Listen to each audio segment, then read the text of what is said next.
This was my first time entering the massive corporate building that belonged to Donovan Enterprises. Everything about it screamed perfection. Polished marble floors, floor-to-ceiling windows, employees in crisp business attire moving with purpose. But my life, far from perfect. My name is Jerry and I'm an Omega who happens to be 4 months pregnant. Nobody knew about it because I'd been hiding beneath oversized shirts and baggy sweaters, praying my secret would stay buried just a little longer. Today though, everything felt different.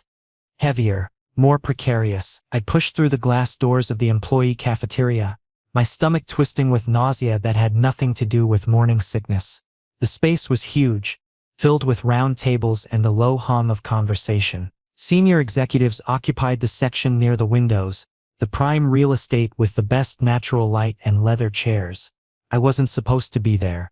I knew that, but my legs were trembling and the dizziness that had been plaguing me all morning was getting worse. I just needed to sit down, just for 5 minutes. I spotted an empty chair at one of the window tables and moved toward it, each step feeling like I was wading through water. My vision blurred slightly at the edges, and I gripped the back of the chair to steady myself. "Excuse me," the voice was sharp, cutting through the ambient noise like a blade. I looked up to find a beta woman standing beside me, her arms crossed over her chest.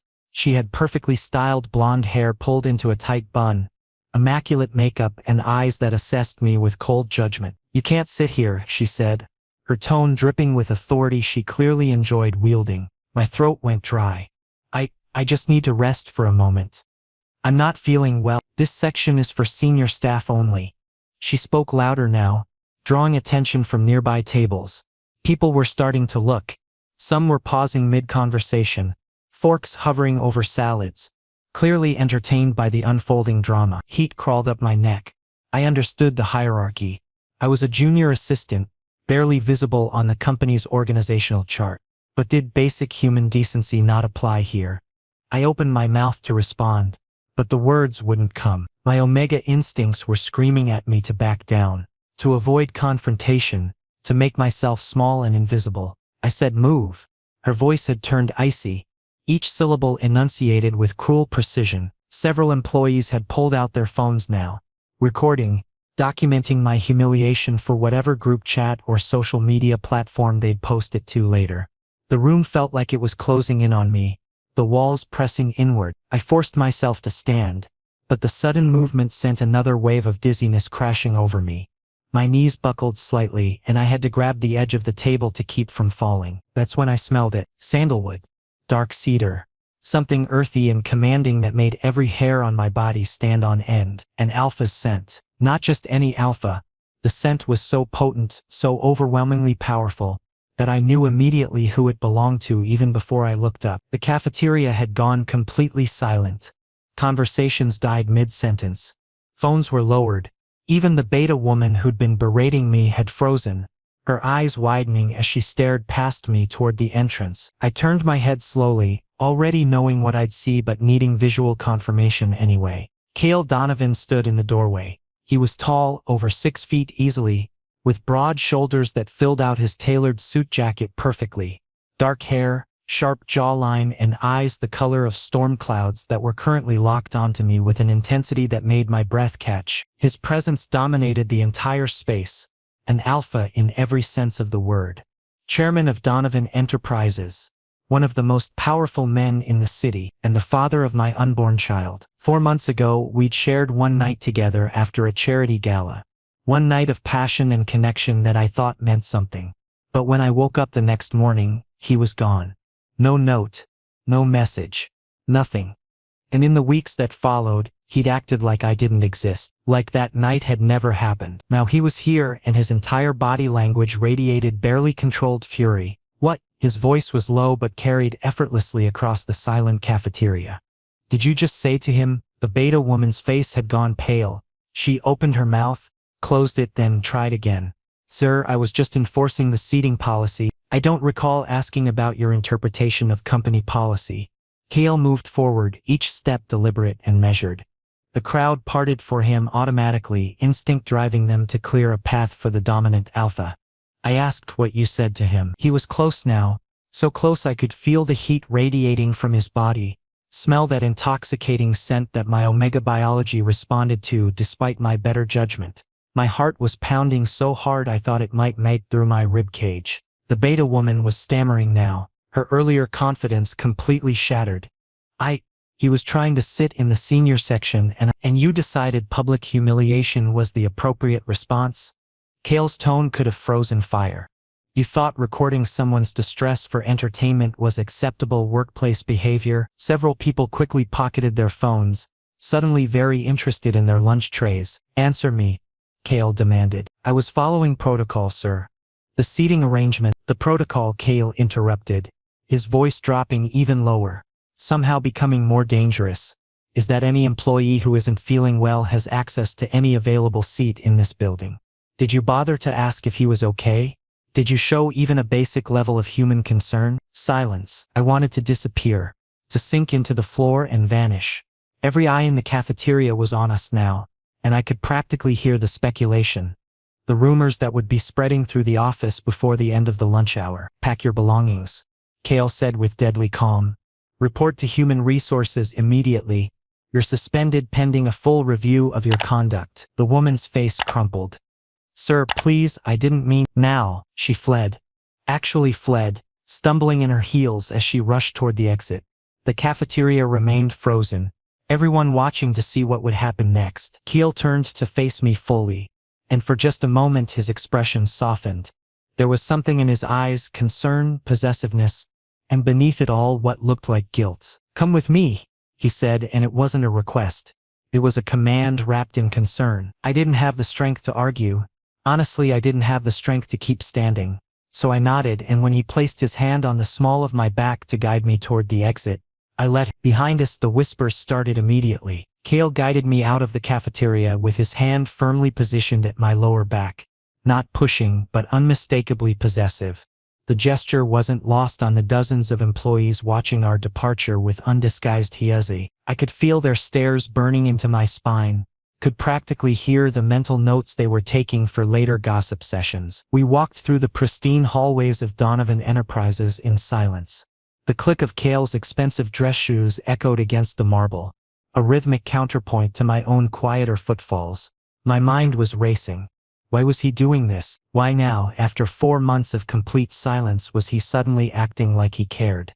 The elevator doors slid open with a soft chime and Kale ushered me inside before pressing the button for the top floor, his private executive level.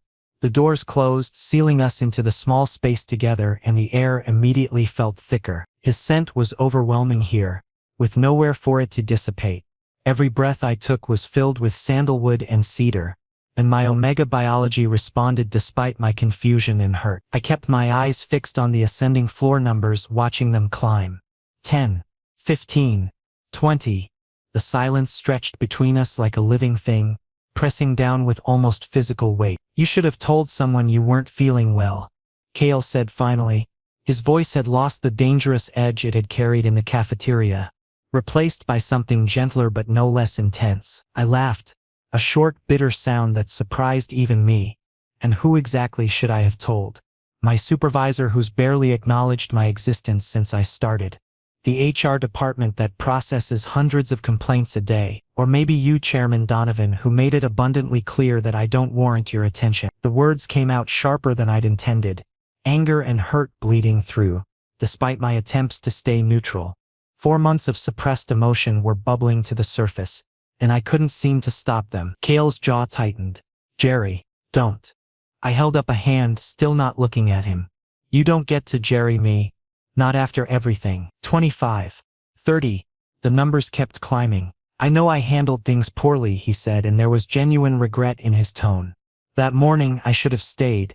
Should have talked to you. Should have what, exactly? Now I did turn to face him, and I saw him flinch slightly at whatever expression he found on my face. Should have left a note, sent a text, or maybe just acknowledged my existence when we passed each other in the lobby 3 weeks later. You saw me in the lobby? Of course I saw you. You looked right through me like I was invisible. Like that night meant nothing. The elevator chimed. Top floor. But neither of us moved when the doors opened. It meant everything, Kale said quietly. That's why I couldn't face you. Before I could process that confession, He stepped out into the hallway, clearly expecting me to follow. After a moment's hesitation, I did. His private floor was exactly what I'd expected. Understated luxury. Floor-to-ceiling windows offering panoramic city views. Modern art on the walls. We passed an assistant's desk, currently empty, and headed toward the large double doors at the end of the hall. His office was massive. A huge desk dominated one side facing those incredible windows. There was a seating area with leather couches, a fully stocked bar, and what looked like a private bathroom off to one side. This was a space designed for power, for making million-dollar deals and commanding empires. I felt completely out of place. Kale closed the door behind us and suddenly we were alone again. Really alone, in a way we hadn't been since that night 4 months ago. "Sit," he said, gesturing to one of the couches. "Please." I remained standing. "Why am I here, Kale? Why did you defend me down there? Why do you suddenly care?" He moved to the bar, poured water into a glass, and brought it to me. "Drink this first. You look pale." I took the glass automatically, our fingers brushing during the exchange.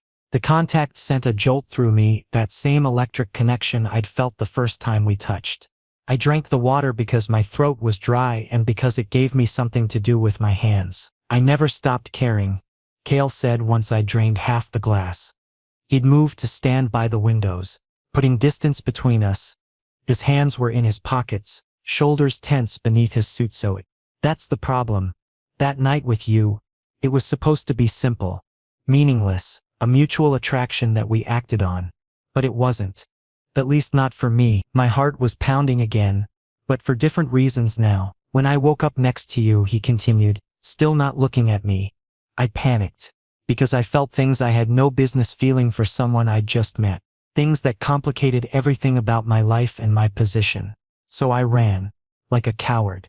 I told myself I was protecting you from the complications of being involved with someone like me.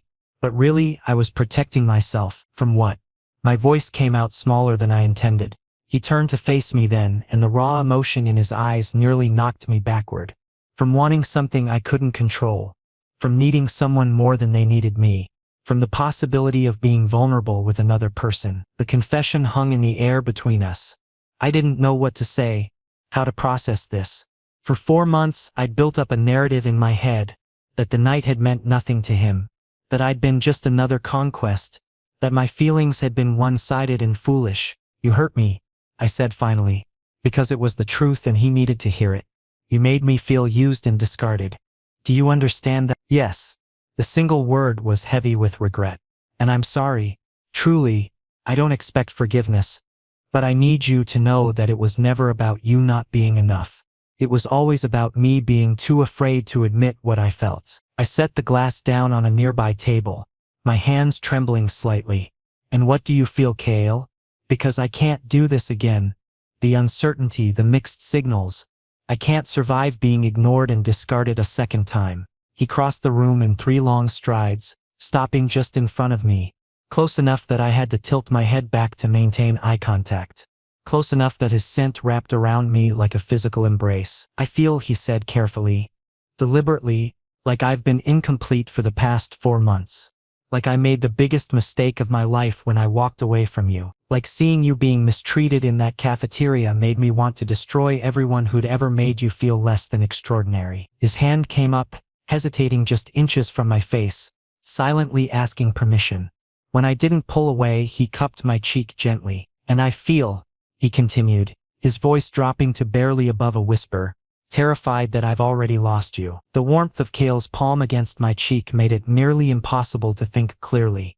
For months, I'd imagined what I'd say to him if given the chance, all the angry words, the accusations, the demands for explanation. But now, standing here with him so close, his thumb tracing gentle circles against my skin, those rehearsed speeches evaporated. "You haven't lost me," I heard myself say, then immediately wanted to take it back, because admitting that gave him power, made me vulnerable in ways I'd sworn I wouldn't be again. Something shifted in his expression, relief mixed with something darker, more possessive.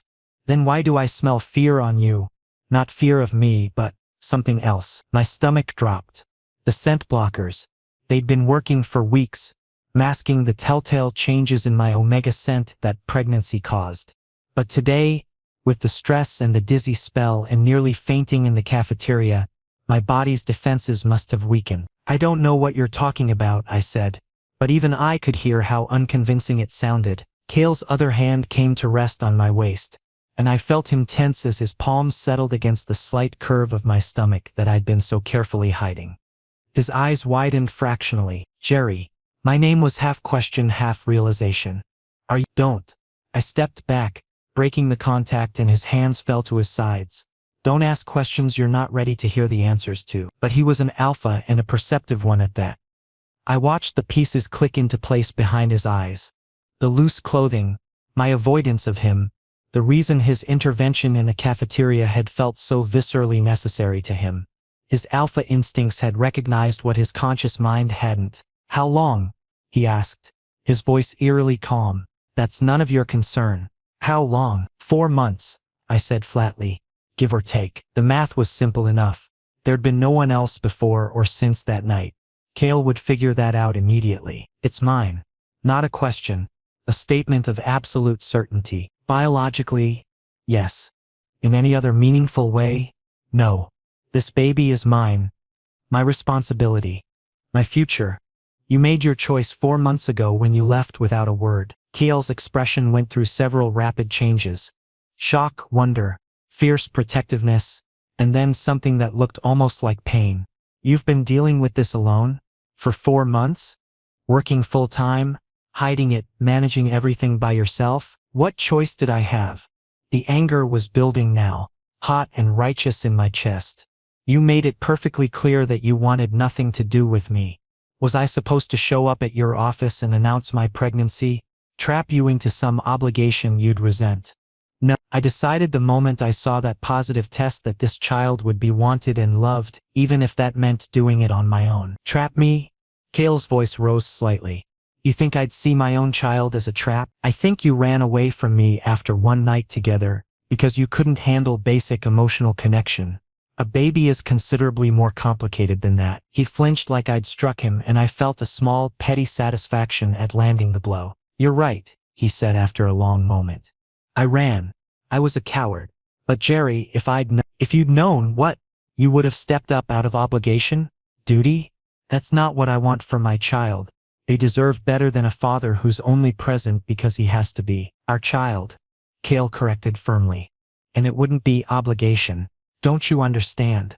Seeing you in that cafeteria watching someone disrespect you, my entire world narrowed to one single imperative: protect what's mine.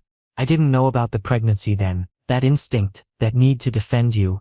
That was about you, just you. I wanted to believe him. Every omega instinct I possessed was screaming at me to accept his protection, to lean into the security an alpha could provide. But I'd spent 4 months building walls around my heart specifically to protect myself from this kind of hope. Words are easy, Kale. Anyone can say the right things when they're caught off guard. But actions? Those actually matter. And your actions told me everything I needed to know about where I ranked in your priorities. He moved toward me again. And this time I held my ground. Then let me show you. Through actions, not words. Let me prove that I can be what you and our baby need. For how long? A week? A month? Until the novelty wears off and you remember all the reasons you ran in the first place. For however long it takes for you to trust me again. For the rest of our lives, if necessary. The intensity in his gaze was almost painful to witness. I could see he meant it, at least he meant it right now in this moment. But moments passed. Feelings changed. And I had more than just myself to think about anymore. I have an ultrasound appointment next week, I said carefully. If you want to be involved, you can start there. But Kale, I need you to understand something. This isn't about us getting together or rekindling what we had. This is about you potentially being a father to this child. Those are separate things. What if I want both? Then you'll have to earn them. Separately. Being a good father doesn't automatically make you a good partner. And I won't settle for less than what I deserve just because it's convenient or expected. A slow smile spread across his face. The first genuine smile I'd seen from him since that night 4 months ago.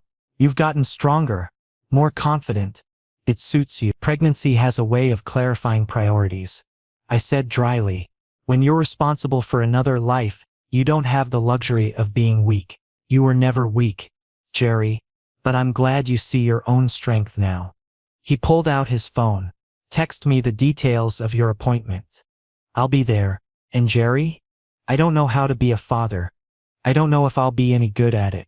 But I promise you this. I will try. Every single day I will try to be worthy of you both. I pulled out my own phone with shaking hands and we exchanged numbers. Something we somehow hadn't done even after sleeping together. The practicality of it felt almost absurd given the enormity of everything else. The appointment is at 2 o'clock on Thursday, I said. Dr. Martinez at Mercy General. Don't be late. I won't be. He hesitated, then added, Are you going back to work? Because you should take the rest of the day off. Rest. You nearly fainted earlier. I'm fine, Jerry. He gave me a look. For once, let someone take care of you. Please. It went against every independent instinct I'd developed over the past 4 months. But truthfully, I was exhausted, physically and emotionally drained. Fine, I conceded. But I'm taking a car service, not. I'll drive you home myself. Kale, I'll drive you home, he repeated in that voice that suggested arguing would be pointless. And before you protest, it's not about control or obligation. It's about me needing to know you got home safely. Call it selfish if you want. But I'm asking anyway. Looking into his eyes, seeing the genuine concern there, I felt my resistance crumbling. Okay, you can drive me home. The smile he gave me in response was worth every bit of vulnerability it cost me. Kale's car was exactly what I expected. Sleek, black, expensive enough to feed a small country. The interior smelled like leather and his distinctive scent, making the enclosed space feel incredibly intimate. He held the passenger door open for me, waiting until I was settled before closing it gently and walking around to the driver's side. The engine purred to life, and we pulled out of the underground parking garage into the afternoon traffic. For the first few minutes, neither of us spoke. I watched the city slide past my window, trying to process everything that had happened in the span of a single lunch hour. My life had been completely upended, and I wasn't sure if I should be terrified or relieved. Where do you live? Kale asked, breaking the silence. I gave him the address, a modest apartment building in a neighborhood that was safe but hardly luxurious. I saw his jaw tighten slightly, but he didn't comment. Instead, he navigated through traffic with the kind of easy confidence that suggested he'd been driving these streets his whole life. The ultrasound next week, he said after another stretch of silence. What will they be checking for? The question caught me off guard. I'd expected him to ask about logistics, time, location, whether he needed to prepare anything. Instead, he wanted to know about the actual medical aspects, development milestones. Mostly, I answered, making sure everything is progressing normally. They'll check the heartbeat, measurements, look for any potential complications. At 4 months, we might be able to find out the gender if the baby cooperates. Do you want to know?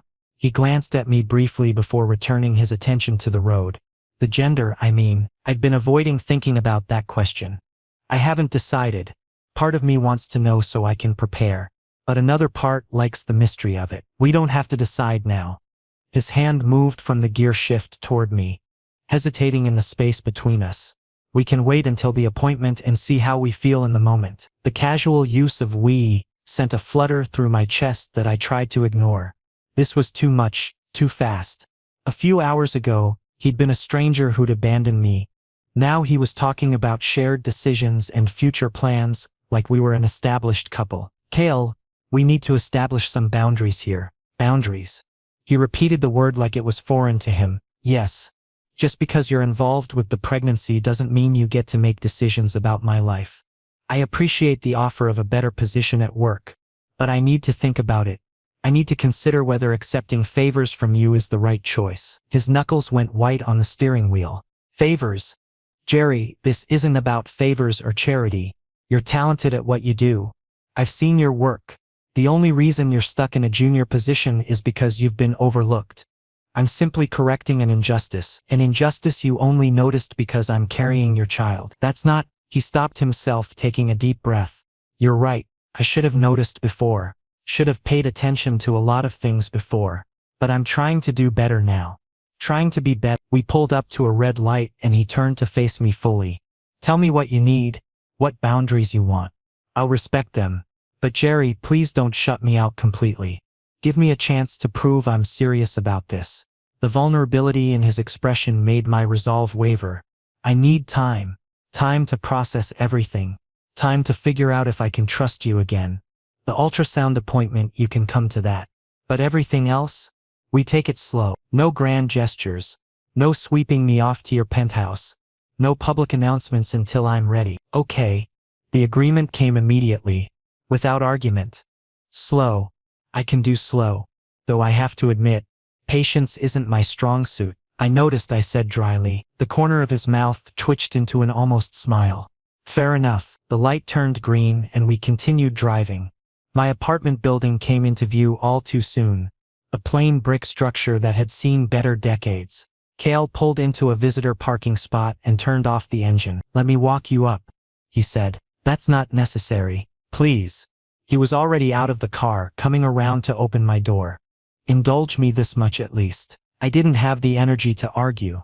My body was reminding me that I'd nearly fainted earlier, and the emotional roller coaster of the day had left me drained. I accepted his offered hand to help me out of the car, and we walked toward the building entrance together. The elevator in my building was old and slow, creaking ominously as it carried us to the 4th floor. I could feel Cale's disapproval in the tension of his shoulders, the way his eyes tracked every crack in the walls, every flickering light. Don't, I said quietly. Don't what? Don't judge where I live. It's clean, it's safe, and it's what I can afford on my salary. I wasn't going to say anything, but his tone suggested he'd been thinking plenty. We reached my door and I fumbled with my keys.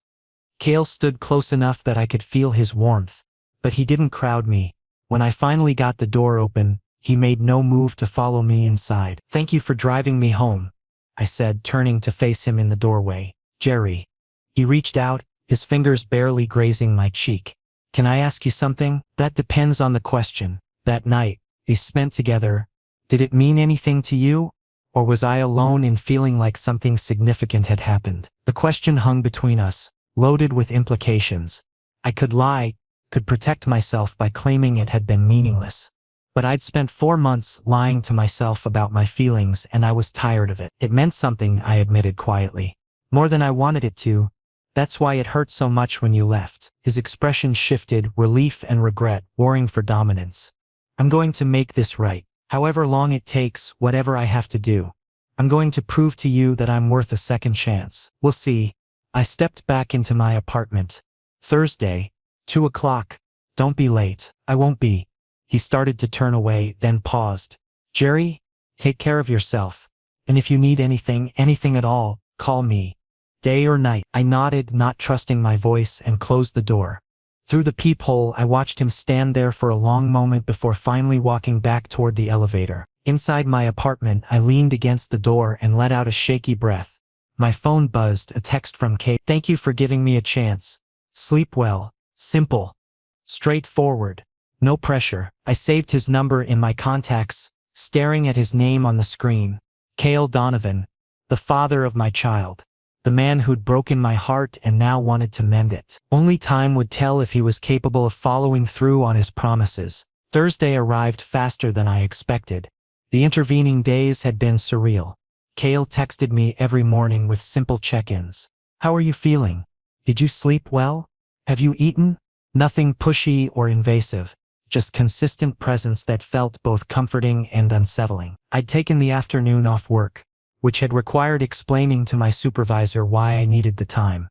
I'd kept it vague, medical appointment, nothing serious, but the speculation in her eyes suggested she'd heard the cafeteria rumors. Everyone had heard them by now. I arrived at Dr. Martinez's office 15 minutes early, my stomach a knot of nerves that had nothing to do with the appointment itself. Would Cale actually show up? Or would this be another disappearing act, another broken promise to add to the collection? The waiting room was painted in soothing blues and greens, with magazines scattered across side tables and a small play area for children in one corner. I checked in with the receptionist and took a seat, hyper-aware of every person who walked through the door. 2 o'clock came and went. 2:05. My heart sank with each passing minute.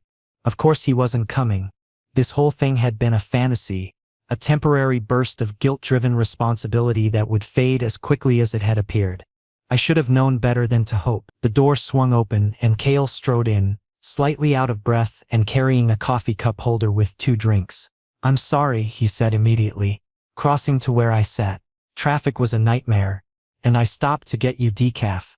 I researched and caffeine intake should be limited during pregnancy, so I got you herbal tea instead.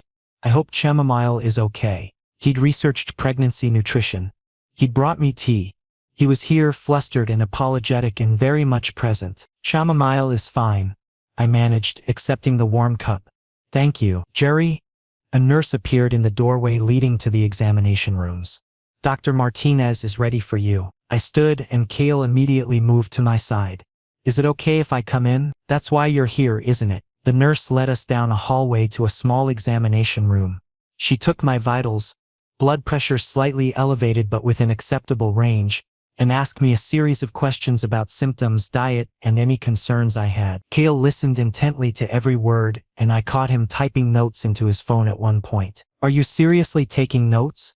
I asked after the nurse left us to wait for the doctor. "I want to remember everything." "Is that weird?" "It's thorough. I've missed 4 months already.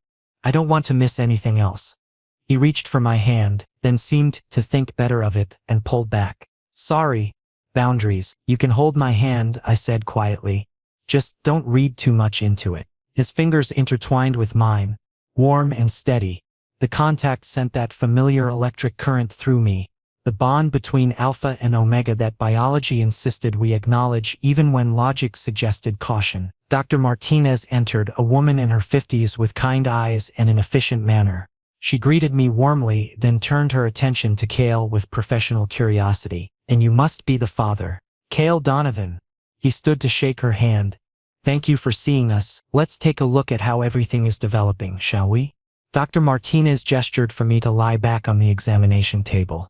"This will be a bit cold." She applied gel to my abdomen, which had started showing a definite curve despite my attempts to hide it. The ultrasound wand pressed against my skin, and suddenly the room filled with sound. A rapid, rhythmic whooshing that took me a moment to identify. "Is that?" Kale's voice cracked slightly. "The heartbeat," Dr. Martinez confirmed, smiling. "Strong and steady, right where we want it to be." The screen showed grainy black and white images that meant nothing to my untrained eye, but Dr. Martinez narrated as she moved the wand around. "Here's the head, and you can see the spine forming nicely. Arms and legs are proportionate." I glanced at Kale and found him staring at the screen with an expression of absolute wonder. His hand tightened around mine, and when he looked at me, there were tears in his eyes. "That's our baby," he whispered. "That's really our baby." Something in my chest cracked open at the raw emotion in his voice. This wasn't duty or obligation. This was genuine awe, genuine connection to the tiny life we'd created together. "Would you like to know the gender?" Dr. Martinez asked. Kale looked at me, leaving the decision in my hands. I thought about what I'd told him in the car about wanting both mystery and preparation. But seeing the hope in his face, hearing that heartbeat fill the room, I realized I wanted to share this knowledge with him. "Yes," I said.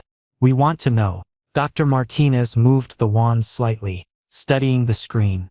"Congratulations. You're having a boy." "A boy. A son. I was going to have a son." Kale made a sound somewhere between a laugh and a sob, pressing his forehead against our joined hands. "A son. We're having a son." The rest of the appointment passed in a blur. Dr. Martinez printed out ultrasound images, scheduled the next appointment, and provided a list of prenatal vitamins and dietary recommendations. Kale absorbed every detail, asking questions I hadn't even thought to consider. When we finally left the office, he was clutching the ultrasound photos like they were made of gold. "I can't believe that's real," he said, as we stood in the parking lot. "I can't believe we made that." "Biology is fairly straightforward," I said, aiming for levity. "You know what I mean." He studied the photos again, tracing the outline of our son's profile. "Jerry, I know we're taking things slow, and I respect that. But can I ask for one thing?" "What?" "Let me provide for you properly. Not moving in together or anything that crosses your boundaries. Just better prenatal care, proper nutrition, making sure you're not stressed about finances while you're growing our child. Please." Every independent instinct I possessed wanted to refuse, but I thought about my cramped apartment, my minimal savings, the worry that kept me awake at night about hospital bills and baby supplies. Pride was one thing. My son's well-being was another. What exactly are you proposing? A trust account in your name. Enough to cover all medical expenses, proper food, a safer apartment if you want it. No strings attached. Even if you decide tomorrow that you want nothing to do with me, the money is yours. For our son, that's a significant amount of money, Kale. I have a significant amount of money. And nothing I could possibly spend it on matters more than making sure you both are taken care of. He met my eyes. This isn't about control or obligation. This is about me being responsible for the life we created together. I studied his face, looking for signs of manipulation or hidden agendas. All I found was sincerity. Okay, I said finally. But I keep my job. I keep my independence. The money is for pregnancy-related expenses only, and we document everything. Agreed? Agreed. Relief washed over his features. Thank you for trusting me with this. As we stood there in the parking lot, ultrasound photos of our son between us, I felt the first real stirrings of hope that maybe, just maybe, we could make this work. 3 weeks after the ultrasound, my life had transformed in ways I was still struggling to process.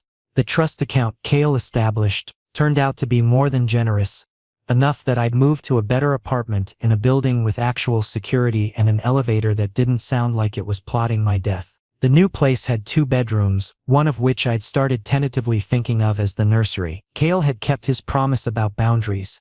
He didn't push for more than I was willing to give, didn't show up unannounced or make demands, but he was present in smaller, consistent ways.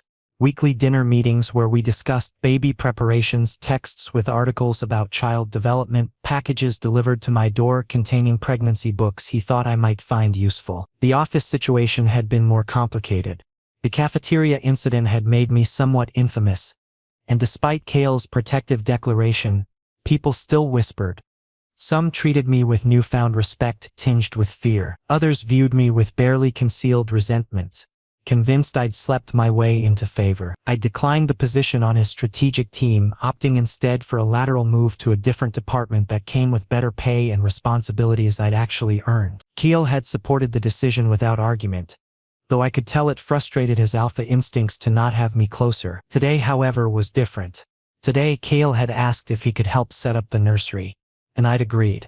He arrived at my new apartment at 9 in the morning, dressed in jeans and a t-shirt that made him look younger and somehow more approachable than the suit-clad chairman I was used to. Ready to build some furniture? He asked, holding up an Allen wrench with mock enthusiasm. Ready to watch you build furniture while I supervise, I corrected, settling into the comfortable armchair I'd positioned in what would become our son's room. He laughed, a genuine, unguarded sound that I was hearing more often these days. Fair division of labor. We'd ordered the crib online together, debating styles and safety features with an intensity that seemed absurd for 2 people who were essentially strangers learning to co-parent. Now the large box sat in the middle of the empty room, waiting to be transformed into something real and tangible. Kale opened the packaging and spread the pieces across the floor, instruction manual in hand. I watched him work, noting the way he carefully read each step before proceeding. The methodical organization of hardware into small piles, focused concentration on his face. My father was never around when I was growing up, he said suddenly, not looking up from the manual. Business always came first. I barely knew him, honestly. He was more like a distant authority figure than a dad. This was new. In all our conversations over the past weeks, Kale had rarely mentioned his family beyond brief, surface-level comments. Is that why you ran? I asked quietly. Because you didn't know how to be different from him? Partly. He fitted 2 pieces of the crib frame together, checking the alignment carefully. I saw what his obsession with work and power did to our family, how it destroyed his marriage, alienated his children. I told myself I'd never let anyone get close enough to be hurt by my lifestyle, that staying emotionally distant was protecting them. That's a lonely way to live. It was. But it felt safer than the alternative. He glanced up at me, until my breath caught. Kale, let me finish. He set down the pieces he'd been holding. That night we spent together, I felt something I'd never experienced before. Connection. Real, genuine connection. and it terrified me because I didn't know how to maintain it without eventually destroying it the way my father destroyed everything he touched. He stood, crossing to where I sat, but then I saw you in that cafeteria, pregnant with my child, being treated like you didn't matter, and I realized that trying to protect you by staying away hadn't protected anyone. It had just hurt us both, and left you to handle everything alone. So what changed? I needed to understand. What made you decide you could be different? You did. He knelt beside my chair, eye level with me, watching you establish boundaries, demand respect, refuse to let me simply sweep in and take over. You showed me that partnership doesn't have to mean losing yourself. That being present doesn't have to mean being controlling. He took my hand carefully, like he was still afraid I might pull away. I'm learning, Jerry. Learning how to be a better man, a better potential partner, a better father. I won't always get it right. I'll probably make mistakes and overstep sometimes. But I promise to keep trying, to keep learning, to keep showing up. The sincerity in his voice, the vulnerability in his eyes. It was everything I'd needed to hear but had been afraid to hope for. I'm scared, I admitted. Scared of trusting you completely and being disappointed again. Scared of what it means to let someone this far into my life. Scared of being a parent and not knowing if I'm doing any of it right. I'm scared too. His thumb traced circles on the back of my hand. But maybe we can be scared together. Maybe that's what partnership actually looks like. Not having all the answers, just facing the questions together. I looked at this alpha who'd gone from stranger to one-night stand to absent father to something else. Something that was still defining itself but felt increasingly real. I want to try, I said. Really try. Not just co-parenting, but us, whatever that becomes. The smile that spread across his face was radiant. Yeah, but slow, Kale. We still take it slow. Slow, he agreed, standing and pulling me gently to my feet. Though I reserve the right to occasionally sweep you off your feet in small boundary-respecting ways. I suppose I can live with that. He kissed my forehead, chaste and sweet and full of promise. Then he stepped back, gesturing to the partially assembled crib. Help me finish this. I want our son to have a proper place to sleep when he arrives. Our son. Our future. Our chance to build something better than either of us had known before. I settled back into the chair, offering suggestions and catching occasional mistakes as Kale worked. We talked about names, about parenting philosophies, about hopes and fears for the tiny life we'd created. The conversation flowed easily, naturally, like we'd been doing this for years instead of weeks. By the time the crib was fully assembled, the afternoon sun was streaming through the windows, casting warm light across the room. Kale stood back to admire his handiwork, hands on his hips. Not bad for a CEO who usually pays people to build things for him.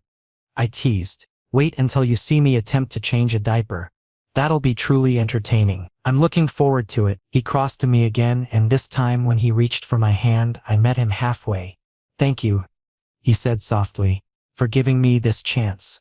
For letting me be part of this. For being patient while I figure out how to be worthy of you both. Thank you for showing up, I replied. For trying. For being here. As we stood together in our son's future nursery, hands intertwined and hope building between us, I felt something I hadn't allowed myself to feel in months. Optimism. The road ahead wouldn't be easy. We had a lot to learn, a lot to navigate, a lot to prove to each other. But for the first time since seeing that positive pregnancy test, I wasn't facing it alone. And maybe, just maybe, that was enough to build on.